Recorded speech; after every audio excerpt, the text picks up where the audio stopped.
Hello bachcho, let us see this problem. A symmetric star-shaped conducting wire loop is carrying a steady current I as shown in the figure. The distance between the diametrically opposite vertices of the star is 4a. The magnitude of the magnetic field at the center is. हमें centre पर magnetic field निकालनी है. देखो, अगर यहाँ की concept की बात करूँ तो मैं बात करूँगा magnetic field due to a finite current carrying wire is mu naught upon में 4 pi I sine alpha plus sine beta upon H, जहाँ से अगर मेरे पास एक वायर है जिसमें एंड 1 है एंड 2 है, तो जो अल्फा बीटा एंगल बन रहे हैं कुछ इस सेंस में बन रहे हैं. ये अल्फा है और ये आपका बीटा है. तो जब तक अल्फा एंटी क्लॉकवाइज है वो पॉजिटिव रहेगा, बीटा क्लॉकवाइज है तब तक वो पॉजिटिव रहेगा हमारी इस पर्टिकुलर इक्वेशन के अंदर. अब यहाँ पर मैं क्या करूँगा, इसको नंबरिंग देना शुरू कर देता हूँ. इसे क्या देता हूँ 1, इस पॉइंट को क्या देता हूँ 2, 3, 4, 5, 6, ऐसे नाम दे दिए मैंने. ये नाम जान के मैंने दिए हैं क्योंकि मुझे पता है कि ये भी एक एलिमेंट है. एक काम करते हैं, इसे बी बोल देते हैं. जैसे एक से लेके बी, ये एक एलिमेंट बनता हुआ आपको नज़र आ रहा होगा. बस मुझे करना क्या है, इस पॉइंट पी से उसे जोड़ देना है. जोड़ने के बाद मुझे ये रिस्पेक्टिव अल्फा बीटा एंगल निकाल लेने हैं. साथ ही साथ एक और चीज़ हम यहाँ यूज़ करने वाले हैं, right hand rule. Right hand rule ये हमें डायरेक्शन बता देगा कि जो मैग्नेटिक फील्ड है वो किस डायरेक्शन में जा रही है. यहाँ पर करंट इस डायरेक्शन में जा रहा है, तो अगर मैं राइट हैंड रूल निकालूँ सबके लिए, हर एक वायर के लिए, जैसे 1b, b2, ऐसे जितने भी वायर्स बन रहे हैं ऐसे आधे टेढ़े, एक ये हो गया, एक ये हो गया, एक ये हो गया, ये हो गया. राइट हैंड रूल लगाकर मुझे इतना तो पता चल रहा है कि सब वायरों की वजह से जो मैग्नेटिक फील्ड है वो अंदर की तरफ आ रही है. ठीक है, जो मैग्नेटिक फील्ड है, सॉरी अंदर की तरफ नहीं बाहर की तरफ आ रही है ना. राइट हैंड रूल लगा के मुझे पता चल रहा है सबकी वजह से बाहर की तरफ आ रही है. चाहे इसकी वजह से देखो बाहर की तरफ, इसकी वजह से देखो बाहर की तरफ, सबकी वजह से क्या है, बाहर की तरफ मैग्नेटिक फील्ड आ रही है. मेन पॉइंट है कि सारी मैग्नेटिक फील्ड एक ही डायरेक्शन में आ रही है. Unidirectional field, unidirectional field मतलब सारी की सारी सेम डायरेक्शन में आ रही है. यूनी भी नहीं लिखूंगा, यूनी मतलब एक ही हो जाता है, सेम डायरेक्शन की सारी फील्ड्स है. हमें लगाना होता है सुपरपोजिशन प्रिंसिपल, दैट इज जो भी सारी मैग्नेटिक फील्ड्स होंगी ऑब्वियसली वो ऐड कर जाएंगी यहाँ पर. तो अब हमें यहाँ पर डायरेक्टली पता चल चुका है कि कोई भी यहाँ माइनस का केस होने नहीं वाला, सारी मैग्नेटिक फील्ड्स क्या होंगी, ऐड होंगी. बहुत बढ़िया. चलो एक चीज़ हमें पता चल गई, ये सारी की सारी मैग्नेटिक फील्ड्स क्या होंगी, ऐड होंगी. अब हमें ये देखना है कि इंडिविजुअल कंपोनेंट कितनी मैग्नेटिक फील्ड लगा रहे हैं. और हमें बहुत ही ध्यान से ये क्वेश्चन करना है क्योंकि उसने कह रखा है सिमेट्रिक स्टार. जब भी कोई सिमेट्रिक की प्रॉब्लम आती है ना तो थोड़ी आसानी होती है, वो हमें लगता है कि थोड़ी मुश्किल है. मैं यहाँ पर 1b और b2 को एक बार देखूंगा. और अब मुझे ज़रूरत है एंगल्स की. किसकी ज़रूरत है, एंगल्स की. तो मैं एक काम करता हूँ, यहाँ से एक लाइन ऐसे मार देता हूँ 2 तक, है ना. यहाँ से एक लाइन मैंने मार दी 2 तक. अब उसने हमें क्या क्या दे रखा है, उसने हमें दे रखा है कि भाई जो डिस्टेंस है in between the diametrically opposite vertices, मतलब 4 और 2 के बीच में जो डिस्टेंस है बेसिकली वो कितना है, 4a है. तो ये डिस्टेंस कितना हो जाएगा, 2a हो जाएगा, है ना. ये डिस्टेंस हो जाएगा 2a. अब एक चीज़ ध्यान से देखना कि पर्टिकुलरली बात यहाँ पर क्या हो रही है कि अगर तुम देखो ये जो नौके हैं, नौके नौके मतलब ये पॉइंटिंग सी चीज़ें हैं, अगर इनका टोटल एंगल देखा जाए तो कितना होना चाहिए, 360 डिग्री. कितनी नौके हैं, ये 6 नौके हैं. तो एक का एंगल कितना हो गया, 60 डिग्री. मतलब ये एंगल 60 डिग्री है, ये वाला जो नौकों का एंगल है ना ये 60 डिग्री है. ज्योमेट्री ऐसा कह रही है, मैं नहीं कह रहा, ज्योमेट्री कह रही है 60 डिग्री. अब देखो मैंने ये लाइन जो यहाँ से बनाई है ये इसके आधे में बनाई है. मतलब यहाँ से तो तुम्हें सही नहीं दिख रहा है, ऐसे थोड़ा सा ऐसे ये मैंने आधा कर दिया, ये एंगल आधा ये एंगल आधा, तो ये हो गया 30 डिग्री. सिमिलरली ये भी कितना हो गया, 30 डिग्री हो गया, है ना.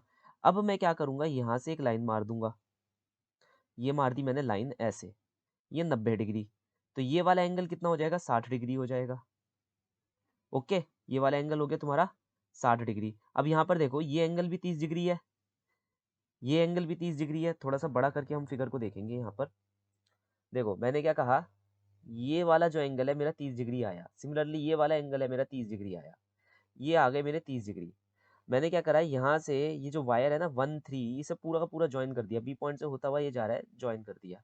यहाँ पर एंगल क्या है, 90 डिग्री का एंगल है. तो ये कितना हुआ, 60 डिग्री. ओके, यहाँ तक समझ आया, ये हो गया 60 डिग्री. अब ज़रा ध्यान से देखना, मैंने क्या करा, इसे ऐसे एक्सटेंड कर दिया, इसे थोड़ा सा ऊपर एक्सटेंड कर दिया और यहाँ से एक वर्टिकल लाइन ऐसे खींच दी. ओके, ऐसे कर दिया मैंने।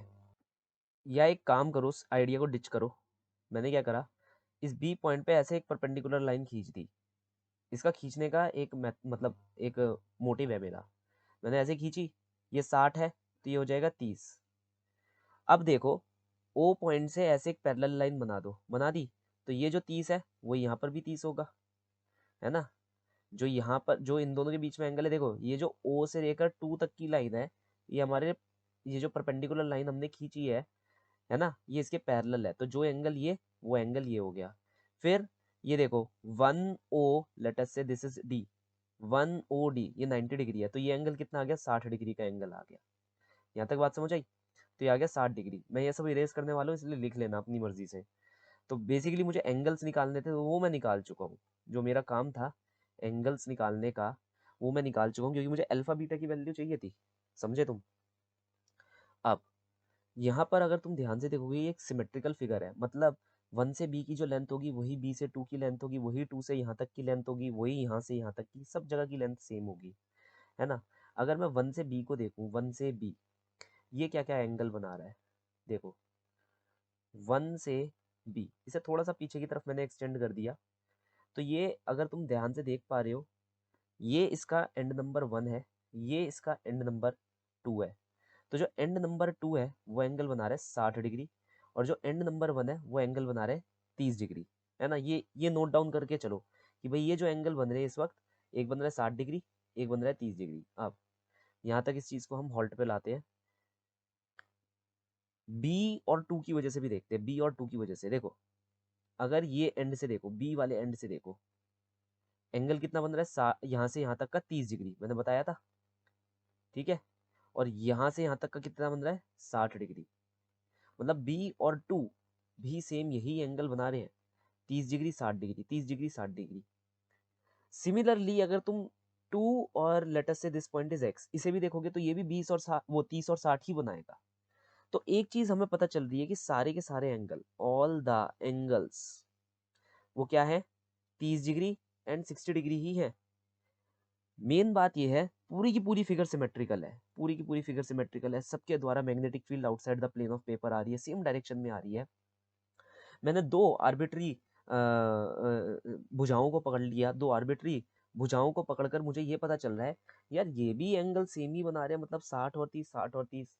तब मुझे पता चला कि हाँ यार, अगर मैं किसी एक की वजह से आंसर निकाल दूं, अगर मैं किसी एक मैग्नेटिक फील्ड की वजह से आंसर निकाल दूं, तो वो सबको सिग्निफाई करेगा, क्योंकि सबके सब आइडेंटिकल हो गए, सारे के सारे आइडेंटिकल हो गए, हर कोई आइडेंटिकल हो गया, देखो, है ना। हर कोई आइडेंटिकल हो गया in the matter of angle. लेकिन एंगल ही एक मैटर नहीं करता, एच भी मैटर करता है, the perpendicular distance of that particular arm length from the point. यहाँ पर मैं थोड़ी सारी चीजें हटा देता हूँ, ध्यान से देखना। ये जो मेरी 1 से बी थी, मैंने इसे यहाँ पीछे की तरफ खींच दिया, तो अब बाय द ज्योमेट्री मैं ये कह सकता हूँ, देखो यहाँ से यहाँ तक 2a था, यहाँ से यहाँ तक क्या था, 2a था। अब ये देखो, यहाँ पर जो हमने ट्राइंगल बनाया था, ये वाला जो ट्रायंगल बनाया था, ये 30 डिग्री था, ये 30 डिग्री था, ये 30 डिग्री था, ठीक है।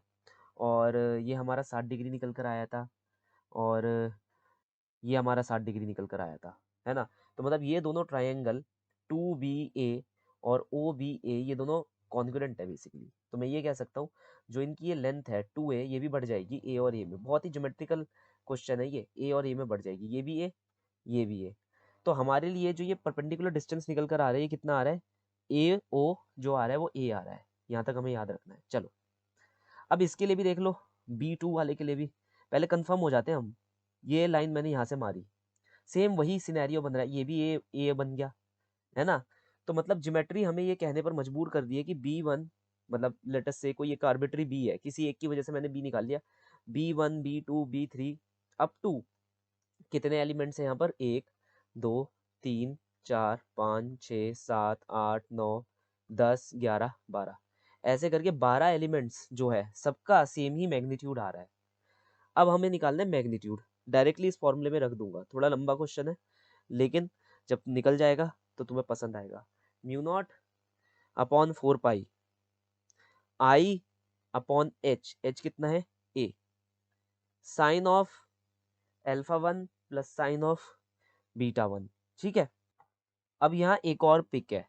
क्या पिक है? ध्यान से देखो, हमारा फॉर्मूला किस पॉइंट के लिए, इस पॉइंट के लिए, अगर करंट ऐसे ऊपर जा रहा है और क्वेश्चन हमें कहाँ निकालने पर मजबूर कर रहा है, क्वेश्चन हमें निकालने पर मजबूर कर रहा है इस पॉइंट पर, इस वाले पॉइंट पर, P2 पॉइंट पर। क्या ये अपोजिट है हमारे अजम्पशन से जो हमने यहाँ पर ले रखा है? हाँ सर अपोजिट है। तो क्या इसका डायरेक्शन उल्टा आएगा? हाँ सर आएगा। तो क्या यहाँ एक नेगेटिव मल्टीप्लाई होगा? हाँ सर बिल्कुल मल्टीप्लाई होगा। देखो, अगर करंट इस डायरेक्शन में जा रहा है तो यहाँ पर जो मैग्नेटिक फील्ड आ रही थी वो inside the plane of paper आ रही थी, है ना, inside the plane of paper आ रही थी। ये क्या है? Outside the plane of paper वाला। तो यहाँ पर जो सेंस ऑफ एंगल्स हैं वो अपोजिट हो जाएंगे। तुम बात समझ रहे हो? सेंस ऑफ एंगल्स है वो क्या हो जाएंगे? अपोजिट हो जाएंगे। तो बेसिकली जो यहाँ पर हम अजम्पशंस लगाते हैं कि अगर अल्फा एंटी क्लॉकवाइज होगा, ठीक है, तो मतलब उसे हमें पॉजिटिव लेना है, और बीटा क्लॉकवाइज होगा तो हमें पॉजिटिव लेना है। अगर तुम इस तरफ आ जाओ, ध्यान से देखो, इस तरफ आ जाओ, तो इस केस में तुम्हारा अल्फा क्लॉकवाइज होना चाहिए और बीटा एंटी क्लॉकवाइज होना चाहिए। बात समझ रहे हो तुम? अल्फा क्लॉक होना चाहिए और बीटा एंटी क्लॉक होना चाहिए। अब मैं यहाँ पर क्या करूंगा, मुझे ये वाला लगाना है, ये वाला। सो मैं ये कह सकता हूँ कि अल्फा जो है हमारा यहाँ पर क्लॉकवाइज है, और जो हमारा बीटा है यहाँ क्या है? एंटी क्लॉकवाइज है। जिसकी वजह से यहाँ पर अगर देखोगे एंड वन कैसा एंगल बना रहा है? क्लॉकवाइज एंगल बना रहा है अल्फा का। अल्फा 30 डिग्री क्या है तुम्हारा? अल्फा है। देखो एंड वन बना रहा है ना इसे, एंड वन से बनता हुआ एंगल है 30 डिग्री। और ये कैसा बन रहा है हमारा? Anti clock. और यहाँ पर ये क्या बन रहा है? Alpha clockwise. तो यहाँ आएगा -30 डिग्री। क्या बीटा का सेंस ऑफ रोटेशन वही है जो यहाँ पर सेंस ऑफ रोटेशन दे रखा है 60 डिग्री का, एंड टू से बनता हुआ? यहाँ ध्यान से देखो, हाँ सर ये भी ऐसे जा रहा है और बीटा भी ऐसे जा रहा है, तो ये है +60 डिग्री। तो ये आंसर आएगा, that is μ0/4πI/A sine 60 degree is √3/2 sine 30 degree is 1/2 minus भार आ जाएगा, ये भार की तरफ आ जाएगा। ये आएगा हमारा क्वेश्चन का सॉल्यूशन। ठीक है, लेकिन अगर देखा जाए ये तो सिर्फ एक वायर की वजह से है। अगर तुम्हें नेट मैग्नेटिक फील्ड निकालनी है तो कितने वायर हैं? ऐसे 12 वायर्स हैं। 12 ऐड हो जाएंगे सबके सब, 12 के 12 ऐड हो जाएंगे। तो हम यहाँ पर क्या करने वाले हैं, इस 2 को तो लेंगे हम बाहर, वो तो वैसे भी बाहर आ ही जाना है ना, 2 बाहर आ जाएगा। अब देखते हैं क्वेश्चन किस किस फॉर्म में हमें दे रखा है। क्वेश्चन दे रखा है μ0/4πA की फॉर्म में। तो मतलब ये जो 2 है ना, ये 2 नीचे वाला, ये काटेगा इस 12 को 6 से। तो अब देखते हैं क्या बन रहा है, μ0I/4πA 6√3 - 1। ठीक है, सो μ0I/4πA 6√3 - 1, which is option number 2. So the final solution for the following problem is option number 2. Hope you understood well. Best of luck.